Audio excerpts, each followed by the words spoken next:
السلام عليكم ورحمة الله وبركاته. معكم قناة برنسيسة في مملكتي. النهاردة حبيت اقول لكم اني ازاي بعمل اعادة تدوير للاكل البايت، بخليه احلى من الاكل اللي كنت عاملاه قبلها بيوم.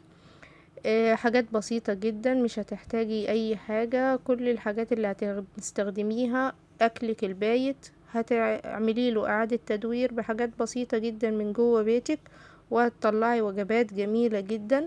وهبتدي معاكي باللحوم او الفراخ او البط او الديك الرومي او اي حاجة من اللحوم. كل اللي هتعمليه ان انتي اذا كان عندك لحمة او بط او دجاج او اي حاجة من دي، هتقطعيها قطع صغيرة وهتشيلي منها العظم خالص.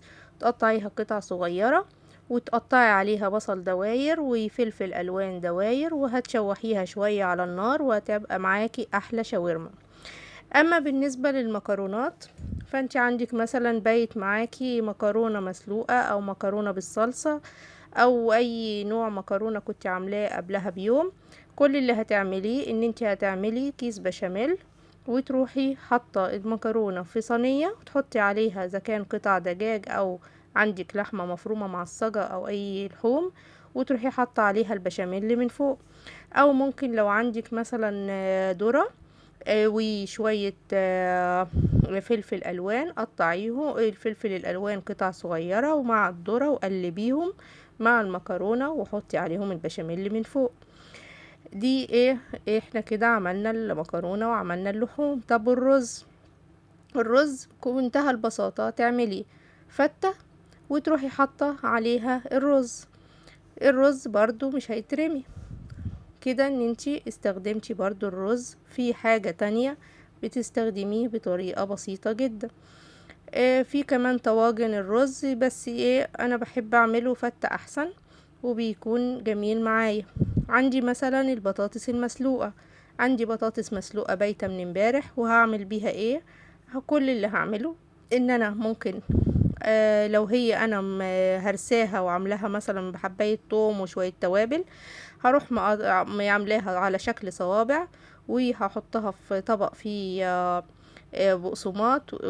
الاول طبق فيه بيض وبعدين طبق فيه بقسماط، اللي هو فتات الخبز، وهقلبها في البيض وبعدين في البقسماط، واروح حطاها على النار في زيت مقدوح كويس او مغلي كويس، واحمرها وتبقى احلى صوابع بطاطس.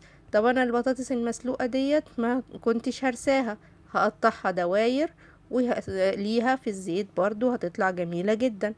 او ممكن اعمل منها عجة بطاطس، شوية خضرة واقطعهم واعمل احلى عجة بطاطس. طب انا عندي بتنجان مقلي ومش عارفة اعمل بيه ايه، هروح محطاه على النار مع معلقة صلصة صغيرة وشوية توم، واقلبهم. وكمان هحط طماطم، اقطع طماطم قطع صغيرة واقلبهم كويس جدا. طب انا عندي لحمة مفرومة ومش عارفة اعمل فيها ايه، بسيطة جدا.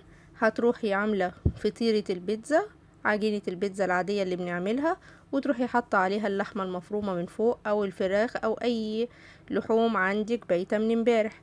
والسلام عليكم ورحمة الله وبركاته. يا رب الفيديو يعجبكم، متنسوش سبسكرايب للقناة وتفعيل الجرس ليصلكم كل جديد من قناتي. كان معكم برنسيسة في مملكتي.